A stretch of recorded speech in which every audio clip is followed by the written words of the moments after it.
ladies and gentlemen,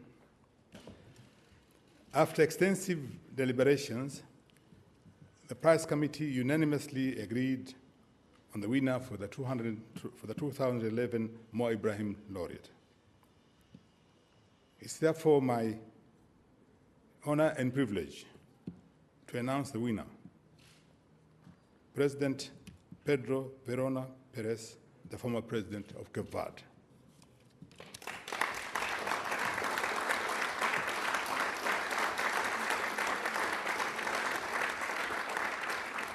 The Prize Committee has been greatly impressed by President Pedro Pires' vision in transforming Cape Verde into a model of democracy, stability, and increased prosperity.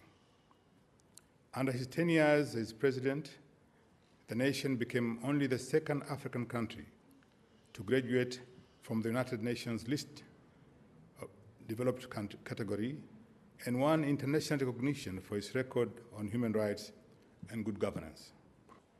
Throughout his long career, President Pires has been dedicated to the service of his people, including those in the diaspora, while retaining his humility and personal integrity. Ladies and gentlemen, the Prize Committee believes President Pedro Pires is a worthy winner of the 2011 Ibrahim Prize for Achievement in African Leadership. Thank you.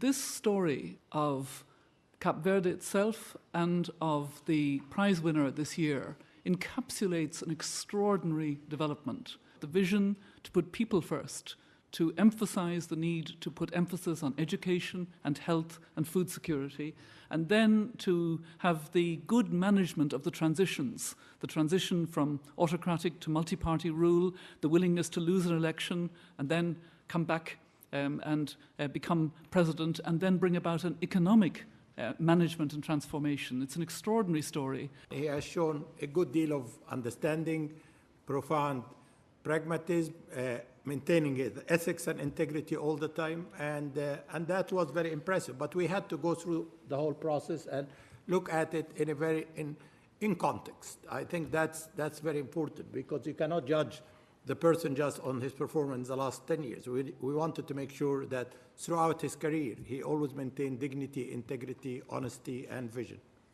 Governance for us is the main challenge, and it is the single most important issue if we're really serious about development in Africa. And what is governance? It's a basket of public goods citizens expect from their countries. That's why our core project really since we started have been the index. Because if we talk about governance, we need to define what is governance and we need to measure it. And what's important for us is the outcome, is the results. So we don't judge on basis of declared intentions, declared policies, programs, but we judge based on the outcome. Africa is doing very well economically, and I'm very pleased to see that the financial crisis hardly really affected Africa. It seems Africa is still doing its own thing and growing, and not growing only on resources. Resources, probably natural resources, probably contributes only 1/3 of the growth of Africa. But growing really in all economic sectors across the board.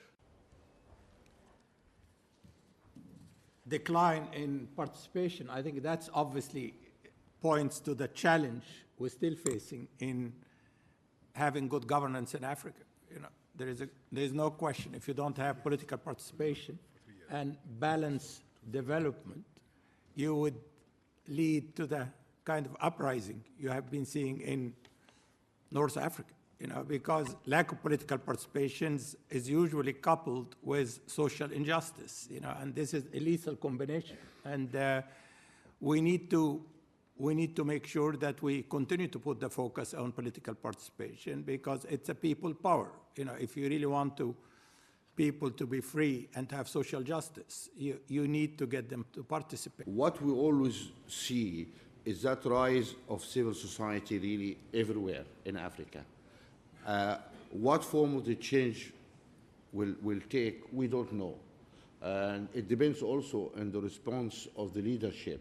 If the leadership is willing to be ahead of the curve and willing to really move forward, then things will happen peacefully. And it's happening peacefully in many African countries, actually.